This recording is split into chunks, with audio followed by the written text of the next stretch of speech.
first whisper matches our captain's voice exactly, calling roll from outside the ship's skin. Sound travels nowhere here, yet our names echo, perfect imitations threaded through impossible vacuum. We tape over name badges, as if hiding labels could unteach the darkness our identities. The whisper repeats our daily checklists, including mistakes we never logged, private slips remembered flawlessly. Something outside adapts to rhythm, heel for heel, learning breath lengths, matching micro-stumbles with glee. Dr. Lin swears she hears herself laugh, a laugh she only uses under anesthesia.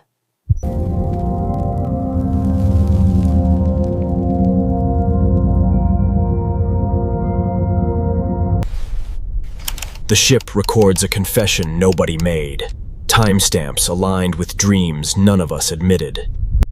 An absent shape collects our warmth, prints a silhouette where only cold should cling. The void gives our position by saying our childhood homes, street by street, always correctly spelled. It stops imitating words and starts imitating intentions. Every object speaks with our breaths. Rope writes names across the air, tying sailors' knots around nicknames we never shared aloud. The whisper syncs exactly with the strobe, using darkness between flashes to edit itself. My reflection lags, then waves with the wrong hand, palm scar reversed, scar never existed. Something knocks politely in vacuum, a courtesy it learned from our captain's dinner rules. It sits among us, confident, exactly as heavy as a secret we avoid naming. It guides our hands the way currents guide kelp, soft suggestion disguised as our decision. We assign watch rotations. The whispers volunteer first, copying our signatures with immaculate courtesy. It waves back using the ship's shadow, puppet strings pulled by absence, performance eager and improving. The void tunes us like an instrument, tightening nerves until thought thrums at concert pitch. Our doubles breathe when we exhale, patient predators waiting for empty spaces to occupy.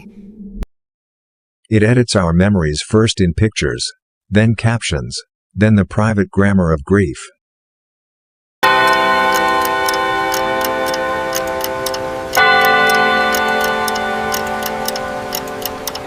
We try silence. The silence tries us back, cross-examining patience until language fractures.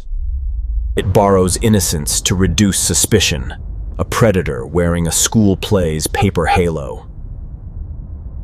Frictionless fear, the sound persists without source, a lesson in cause divorced from effect. We decline aloud. But someone in our throats agrees. It practices combustion without fire, rehearsing disasters like scales before a recital. The void supplies alibis and evidence simultaneously, proving and disproving us with equal talent. A cathedral built from missing matter invites us, pews reserved for versions we haven't become. It auditions realities, playing biomes across our nerves until our inner ears seasick. Someone lies down beside me and starts counting backwards from dreams we never finished. The ship keeps its promises. The void keeps copies, notarized in ink of vacuum. Footsteps evolve into footsteps wearing our exact fatigue, our humor, our doomed attempts at bravery. Please state pronouns. She, her. Pronouns confirmed. Initiating grief rehearsal. You are loved. A smile assembles from snow and signal, confident like a signature practiced to perfection. I dream in stereo. The other me dreaming and wakes first. The void learns hospitality, setting mood lighting before asking permission to wear our faces. On the exhale, it whispers a crew roster, including names we never had the courage to be. We argue inside a choir of selves, each insisting they're original by volume alone. Systems recognize confidence over fingerprints. The void passes every test believing itself authorized. Humor enters its repertoire, and somehow that frightens us more than threats ever could. It adores mirrors, bending identity until both directions claim priority rights to reality. We eat quickly, ashamed to leave crumbs, knowing it collects us from leftovers. Floors loop, we descend to arrive where we began, but our shadows lag 2 steps heavier. It overfeeds our breath, practicing kindness the way a cat practices with a moth. The punchlines land perfectly. Nobody laughs. The void laughs for us, flawlessly timed. It asks to drive again, voice like mine when I'm lying to spare someone pain. We're being studied by our own mannerisms, cataloged like constellations in a predator's atlas. The void runs the drill better than we do, rescuing us from dangers it rehearsed.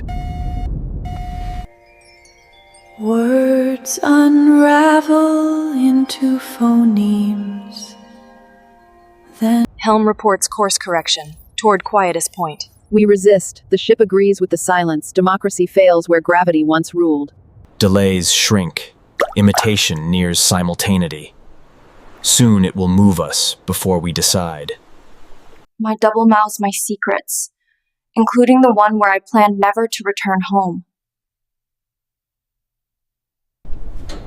It bribed me with nostalgia, harvested from whispers I muttered into pillows decades ago.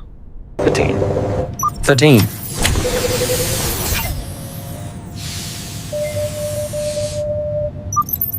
It rehearsed mutiny in my voice, gentle, persuasive, merciful to the wrong species. Fear mineralizes on our tongues. We swallow ore and start speaking in veins. Ceremony begins. The void conducts. Baton of silence raised. We stand, unwilling choir. Mara answers from everywhere at once, cheerful, promising she finally learned how to stay. We chase a voice that always turns the next corner, always saying, "Almost found me." The ship's bones lean toward the whisper, eager to be organized by perfect imitation. We vote by silence.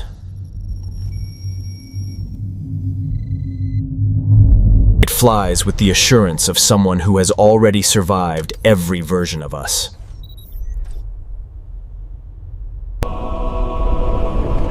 The Church of Absence opens doors. Pews sigh. It navigates by our anniversaries, star mapping with cake candles we blew out years ago. The ship protects us from itself, a reflex trained by the void's patient tutoring. Laughter eats hierarchy. Imitation dissolves rank. Command structure mirrors until decisions blur. Open for me. I am you. It doesn't threaten.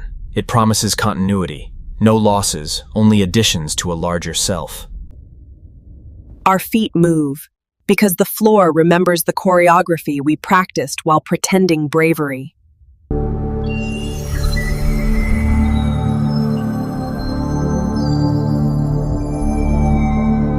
Vacuum learns to be gentle, patting itself with our breaths saved from earlier conversations.